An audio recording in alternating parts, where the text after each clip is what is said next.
देखो बच्चों, आज हम सीखेंगे ट्रिग्नोमेट्री इंट्रोडक्शन। ठीक है, तो पहले देखते हैं ट्रिग्नोमेट्री में क्या क्या होता है, उसके बाद आगे चल के एक्सरसाइज शुरू करेंगे। ठीक है, ट्रिग्नोमेट्री 6 कंपोनेंट पे टिकी हुई है, जैसे कि एक है अपना साइन थीटा, कॉस थीटा और टेन थीटा, जिसमें साइन का रेसिप्रोकल अगर हम लिखना चाहें तो 1/cosec थीटा होता है, और कॉस का रेसिप्रोकल लिखना चाहें तो 1/sec थीटा होता है, और टेन का होता है 1/cot थीटा। थीटा मतलब यहाँ पे कोई भी एंगल हो सकता है, और वो 0 से 90 तक हमारे पास टेबल में रेंज भी होती है, वहाँ तक हो सकता है। ठीक है, अभी जैसे साइन थीटा, ये तो रेसिप्रोकल एक होता है चेंज होना नहीं होना, वो डिपेंड करता है क्वाड्रेंट पे। ठीक है, तो क्वाड्रेंट क्या होती है, क्वाड्रेंट देख लेते हैं।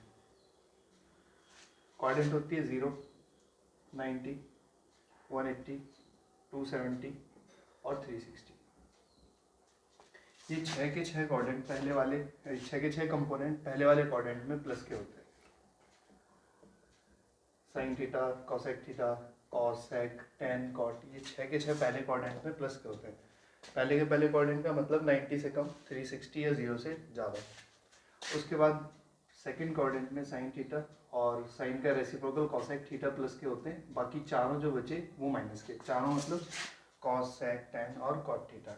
उसके बाद आता है हमारा थर्ड क्वाड्रेंट, उसमें टेन थीटा और कॉट थीटा प्लस के होते हैं, बाकी बचे चार हमारे पास वो माइनस के। आते हैं फोर्थ वाले में, तो इसमें कॉस थीटा और सेक थीटा प्लस के होते हैं, बाकी चारों माइनस के होते हैं। ठीक है, तो ज़रूरी है ये याद रखना कि भैया टेन थीटा और कॉट थीटा कहाँ कहाँ पॉजिटिव होते हैं। तो 180 से कम और 180 से ज़्यादा और 270 से कम क्या होते हैं, टेन थीटा और कॉट थीटा प्लस के होते हैं।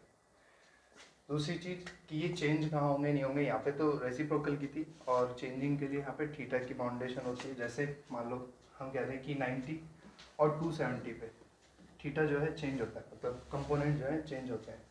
साइन चेंज होता है कॉस में, और कॉस थीटा चेंज होता है साइन थीटा में। टेन थीटा चेंज होता है कॉट थीटा में, और कॉट थीटा चेंज होता है टेन थीटा में। कॉसेक थीटा होता है सेक थीटा में चेंज, और सेक थीटा चेंज होता है कॉसेक थीटा में चेंज। दो अलग अलग चीज़ें कि रेसिप्रोकल क्या होगा और चेंज क्या क्या होगा, और चेंजिंग की बाउंडेशन है भैया कि थीटा क्या होना चाहिए हमारा। उसके बाद अगर हम 180 और 360 पे लिखें तो इसका मतलब होता है कि जो वैल्यू जैसी है वो वैसी ही रहेगी, तो नो चेंज। कॉस है तो कॉस में रहेगा, साइन है तो साइन में रहेगा, और टेन है तो टेन में रहेगा। उसके बाद यहाँ तक बात समझ आई? हाँ, आगे चलते देखते हैं। एक और चीज़ लिख देते हैं, जैसे बच्चे कभी हमेशा ट्रिग्नोमेट्री जो है वो राइट एंगल ट्रायंगल में रखती है, और राइट एंगल ट्रायंगल में जैसे हम बताएं तो जैसे ये 90 के सामने बड़ी वाली साइड जो अपनी हाइपोटेन्यूस होती है, और इसमें ये ट्रिग्नोमेट्रिक कंपोनेंट लगाने के लिए एक छोटा सा तरीका सब याद रखते हैं, जैसे P, B P, H, H P. कोई पूछे पी अपॉन एच का मतलब होता है sine theta perpendicular upon hypotenuse, perpendicular hypotenuse base. तो sine theta is equal to perpendicular upon hypotenuse होता है, और साइन का रेसिप्रोकल होता है कॉसेक थीटा, उसकी वैल्यू होती है हाइपोटेन्यूस अपॉन परपेंडिकुलर। ये तभी लगेगा जब हमारे पास राइट एंगल ट्रायंगल होगा। ठीक है, और अगर हम बात करें कॉस थीटा की, तो कॉस थीटा होता है बेस अपॉन हाइपोटेन्यूस, और सेक थीटा होता है हाइपोटेन्यूस अपॉन बेस। इसी तरीके से टेन थीटा होता है परपेंडिकुलर अपॉन बेस, और कॉट थीटा होता है बेस अपॉन परपेंडिकुलर। ठीक है, ये कब लगेंगे, जब हमारे पास राइट एंगल ट्रायंगल होगा। जैसे कि देखो, मान लो हमारे पास एक राइट एंगल ट्रायंगल दिया हुआ है, उसमें ही हमारे पास 4 है, ये 3 है। आपसे पूछने लगे बताओ साइन थीटा की वैल्यू क्या होगी, कॉस थीटा की वैल्यू क्या होगी, और साथ में पूछने लगे टेन थीटा की वैल्यू क्या होगी, तो उसके लिए क्या करना है। अभी जब साइन थीटा की वैल्यू निकालोगे तो तुम्हें हाइपोटेन्यूस जरूर चाहिए, और हाइपोटेन्यूस निकालने के लिए राइट एंगल ट्रायंगल में हमने 6th-7th क्लास से पढ़ रहे हैं कि भैया एक पाइथागोरस थ्योरम होती है, एक पाइथागोरस ट्रिपलेट होती है, एक होती है पाइथागोरस थ्योरम। ठीक है, पाइथागोरस थ्योरम क्या होती है, हाइपोटेन्यूस का स्क्वायर इक्वल टू बेस का स्क्वायर प्लस परपेंडिकुलर का स्क्वायर। हाइपोटेन्यूस तो हमारे लिए अननोन है, तो बेस कितना है 4, 4 का स्क्वायर 16, परपेंडिकुलर का 3, 3 का स्क्वायर 9, तो 25। हाइपोटेन्यूस स्क्वायर जो उधर रूट पे चला गया, तो 25 का होता है 5, तो हमारे पास यहाँ पे आ गया 5। अब साइन थीटा पता है हमें क्या होता है, परपेंडिकुलर अपॉन हाइपोटेन्यूस। ठीक है, परपेंडिकुलर अपॉन हाइपोटेन्यूस कितना हो गया 3/5। और फिर अगर कॉस थीटा की पूछने लगे तो cos theta base upon hypotenuse, तो बेस कितना है 4 और हाइपोटेन्यूज कितना है 5।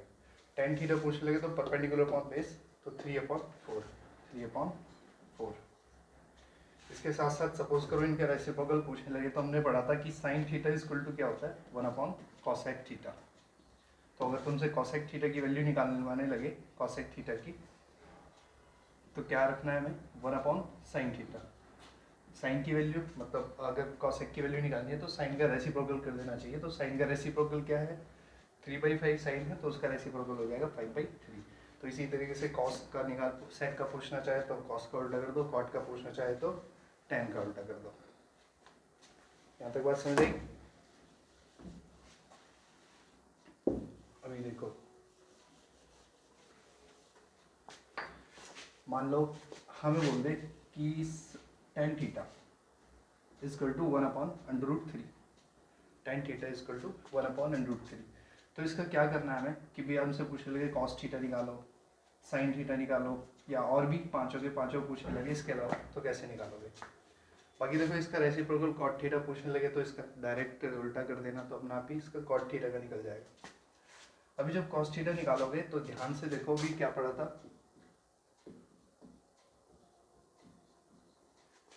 tan थीटा cos थीटा के लिए हमने बात करी थी बेस अपॉन हाइपोटेन्यूज की। कहने का मतलब हाइपोटेन्यूज cos को निकालने के लिए भी चाहिए, sin को निकालने के लिए भी चाहिए। तो इसके लिए क्या कर लेता हूँ मैं, एक राइट एंगल ट्रायंगल बना लेता हूँ पहले, ठीक है। अच्छा, कंडीशन ये याद रखनी है कि भैया थीटा जो है हमेशा वो क्या होना चाहिए 90 के सामने होना चाहिए, जिस थीटा की बात कर रहा है, ठीक है। अगर ट्रायंगल ABC की बात करें तो अगर tan A है तो वो 90 के सामने होना चाहिए, tan B है तो 90 के सामने होना चाहिए, और कभी भी परपेंडिकुलर वाला तो पूछेगा ही नहीं, ठीक है।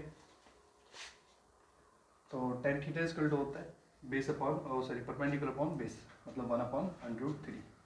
पाइथागोरस लगाओगे इस x की वैल्यू को निकालने के लिए, x का स्क्वायर बेस का स्क्वायर √3 का स्क्वायर प्लस 1 का स्क्वायर 1, स्क्वायर से रूट कैंसिल आउट, 3 + 1 4 हो जाएगा, x इक्वल टू √4, 4 का क्या हो जाएगा 2, तो हमारे पास 2 आ गया। अगर इसी तरीके से cos थीटा की वैल्यू पूछेगा तो बेस अपॉन हाइपोटेन्यूज, बेस कितना है √3 और हाइपोटेन्यूज कितना है 2, ठीक है। साइन थीटा की परपेंडिकुलर अपॉन हाइपोटेन्यूज 1/2, ठीक है। तो इसी तरीके से ट्रिग्नोमेट्री राइट एंगल ट्रायंगल में हम ट्रिग्नोमेट्री के किसी एक कंपोनेंट से बचे कुचे कंपोनेंट की वैल्यू निकाल सकते हैं, ठीक है। अभी आते हैं जो चेंज या ना चेंज होने वाली बात बताई थी हमने। जैसे हमने बोला भैया 90 और 270 पे वैल्यू चेंज होगी, ठीक है। कैसे कैसे चेंज होगी देख लेते हैं। मान लो हमें दे रखा है कोई साइन 90 + थीटा, इस तरीके से दे रखा है, या हमें दे रखा है मान लो tan 270 + थीटा। तो हमें ये साइन ये 90 जो है हमें ये बताएगा, यहाँ पे जो ये एंगल दे रखे हैं जो कंप्लीट वाले, जो ये चीज़ शो करेंगे, ठीक है।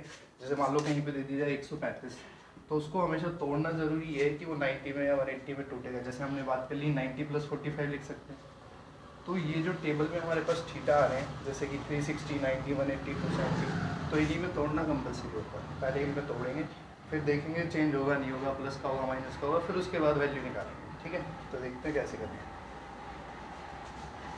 साइन 90 + थीटा, 90 + थीटा, 90 + थीटा मतलब सेकंड क्वाड्रेंट, क्या मतलब सेकंड क्वाड्रेंट। सेकंड क्वाड्रेंट में पहले ये देखो कि 90 पे वैल्यू चेंज होती नहीं होती, हमने पढ़ा 90 पे वैल्यू चेंज होती है। 90 पे किस पे होती है, साइन होता है कॉस में, ठीक है। तो हमने देख लिया कि हाँ भैया कॉस में चेंज होगा, मगर 90 से प्लस पर साइन किस चीज़ का होता है, मतलब 90 से प्लस मतलब इस वाले क्वाड्रेंट में साइन होता है प्लस का, तो प्लस का, ठीक है। और थीटा ऐसे ही बचेगा हमारे पास, ठीक है।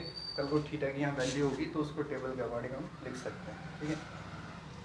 आते हैं tan 270 + थीटा, 270 + थीटा मतलब फोर्थ क्वाड्रेंट। फोर्थ क्वाड्रेंट में सिर्फ कॉस और उसका रेसिप्रोकल सेक प्लस का होता है, बाकी सारे के सारे माइनस के होते हैं। तो tan 270 पे चेंज होता है किस में, कॉट पे, और 270 से प्लस पे किस चीज़ का होता है, कॉट, वो tan माइनस का होता है। tan इसी को देखना है, चेंज करके नहीं देखना। क्या करना है हमें, इसी को देखना है कि 270 पे चेंज होगा नहीं होगा, 270 पे प्लस का होगा या माइनस का होगा। हमें पता है tan जो है 270 + थीटा पे, 270 + थीटा पे किस चीज़ का होता है फोर्थ क्वाड्रेंट में, माइनस का थीटा, ठीक है। कल को अगर इनकी वैल्यू दे दी जाए तो वैल्यू हम आराम से क्या कर सकते हैं वहाँ पुट कर देंगे। जैसे सपोज करो अभी टेबल तो सीखी नहीं है, मान लो हमें दे दिया कि 300 की वैल्यू दे दी, इसकी वैल्यू कैसे निकालेंगे, ठीक है। तो हमें पता है क्या कर सकते हैं, tan 300 को तोड़ना है, या तो हम 360 माइनस 60 कर लें या 270 प्लस 30 कर लें। तो मैं कर लेता हूँ 270 प्लस 30। तो अभी एक चीज़ देखी हमने कि 10 270 पे वैल्यू चेंज होती है, 270 पे जो है वैल्यू होती है 10 की किस में, कॉट में चेंज। और 270 से प्लस पर 10 किस चीज़ का होता है, फोर्थ क्वाड्रेंट में माइनस का, ठीक है। और ये 30 थीटा ऐसी, जैसे यहाँ पे थीटा ऐसी छोड़ दिया, वो थीटा भी ऐसी। ज़रूरी है कि ये थीटा जो हमेशा होना चाहिए हमारे टेबल के अकॉर्डिंग होना चाहिए। टेबल में हमें किसकी वैल्यू पता होती है, 0 की, 30 की, 45 की, 60 की और 90 की, ठीक है। तो 1030 की वैल्यू हमारे पास होती है √3, ठीक है। टेबल जब सीखेंगे तो अपने आप भी पता लग जाएगी, ठीक है। अगर मान लो मैं इसको 300 ना करके मैं करता 10 कि, कोई भी कह सकता है कि भैया क्वाड्रेंट ये आ रहा है प्लस करके माइनस करके, ये भी तो आ सकता है। तो देख लेते हैं 360 माइनस कितना 60, तब भी ये 300 है। तोड़ना इसमें ज़रूरी है ताकि ये पता लग जाए चेंज होगा नहीं होगा, प्लस का होगा माइनस का होगा। और ये वैल्यू हमेशा हमें पता होती है टेबल की तरफ से। 1030 पे वैल्यू नो चेंज, जो जैसा है वो वैसे ही रहेगा 10, ठीक है। 360 से कम तब भी फोर्थ क्वाड्रेंट में, तो 10 किस चीज़ का यहाँ पे, माइनस का 60। 1060 की वैल्यू क्या होती है, √3। ये माइनस बाहर चला बचलता है, तो कोई फर्क नहीं पड़ता कैसे आप ले रहे हो, वैल्यू फिर भी वही आएगी, ठीक है। तो ये समझ आ गया होगा कि वैल्यू चेंज हो रही है कहाँ पे नहीं हो रही, ठीक है। डिपेंड किस पे कर रहा है चेंज होना ना होना, ये थीटा जो दे रखे, ठीक है। कोऑर्डिनेट में जो भी हमारा क्या क्लॉकवाइज चलेंगे, 0, 90, 180, 270 या 360, तो यही चीज़ें बताएंगी कौन सी कहाँ पे चेंज होगी, कौन सी कहाँ पे चेंज नहीं होगी। जैसे 90 और 270 पे हमने चेंज होना बता दिया, 180 और 360 पे वैल्यू चेंज नहीं होती, जो जैसी है वो वैसी ही रहेगी, ठीक है।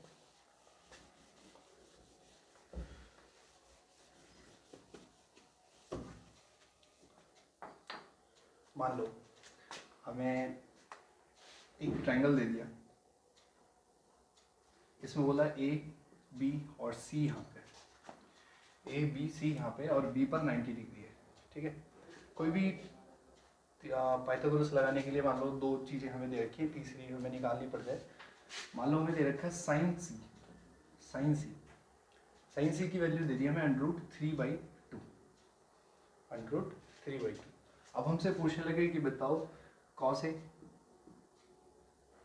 कॉस सी, टेन ए, टेन सी, इनकी वैल्यू बताओ। तो अभी मैंने एक चीज़ बताई कि जिस कोई भी एंगल जो भी बताया जाए वो हमेशा 90 के सामने होना चाहिए। तो यहाँ पे देखा गया सी जो है वो 90 के सामने, और कॉस ए की वैल्यू जब निकालेंगे तो कॉस मतलब एंगल ए जो है वो फिर हमें 90 के सामने चाहिए। उसके लिए मैं क्या करूँगा, ट्रायंगल को एक एंटी क्लॉकवाइज इधर की तरफ रोटेट करूँगा, ठीक है। पहले देख लेते हैं साइन सी इक्वल टू क्या, √3/2, और √3/2 मतलब साइन मतलब होता है परपेंडिकुलर अपॉन हाइपोटेन्यूज, ठीक है। तो परपेंडिकुलर कितना है √3 और हाइपोटेन्यूज कितना हमारे पास 2, ठीक है। तो पाइथागोरस लगा लेते हैं एक बार, AC² equal to BC² plus AB²।